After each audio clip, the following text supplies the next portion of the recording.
let's grab a fun question out of the You Don't Know My Life box. All right. Today's question, let me show it here on YouTube. That's the game that you can buy for yourself. What item that you lost, misplaced, or had stolen do you wish you could have back? Every lip gloss I've ever bought. Oh, dang. I'm telling you, if there's a lip gloss that I like, all your friends just got called out, and I spend a lot of money on it, I will lose it. I don't know why that is. Now, if I go to they're not borrowing it. No. I'm sorry. I thought you were calling out your friends on that. That's why I laughed so hard. Well, maybe it is my friend stealing them, or it's just rolling out of my purse, or whatever it is, or I misplace it. But if I buy a cheapo lip gloss, I'll keep it forever. But if I go like high end, if I go Glossier, if I go like nice ones, I will for sure lose it within 2 to 3 days of having it. It's hilarious. It's just a knack that I have. Yeah. So Sephora gets a lot of my money from repurchasing lip gloss. Okay.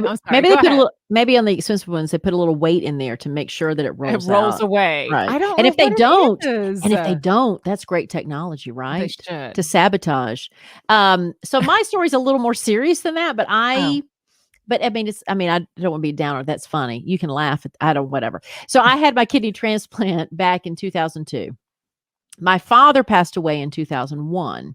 And so there were a few of his things that were divvied out to everybody. And one of the things that I got was an army jacket. It was just a plain, green, where this is going, green army jacket that had Carter on the lapel. Now he was a tall, thin man, and he was in shape. And when I was emaciated from dialysis, I could wear the jacket. So I was able to, so I used that as a fashion thing. And right before the transplant, I had this dry cleaner that I frequented. And so I had a bunch of dry cleaning that I sent to the dry cleaners before surgery. So it shows you how in my mind, I'm like, I'm coming back. So I'm going to come get this after surgery.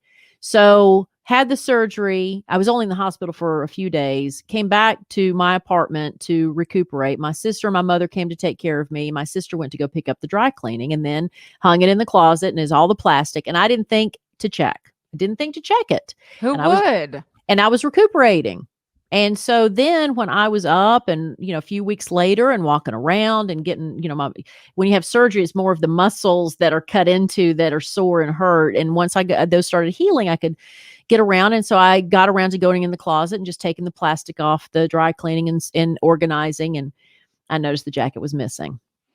And I called the dry cleaner and I said, this is so tragic because not only is this my father's jacket, but I know I had surgery and that's why I haven't been able to call you for a month or two. And they're like, ma'am, that thing's long gone. There's no way for us to track it down. So I wish I could have that army jacket that has Carter on the lapel back.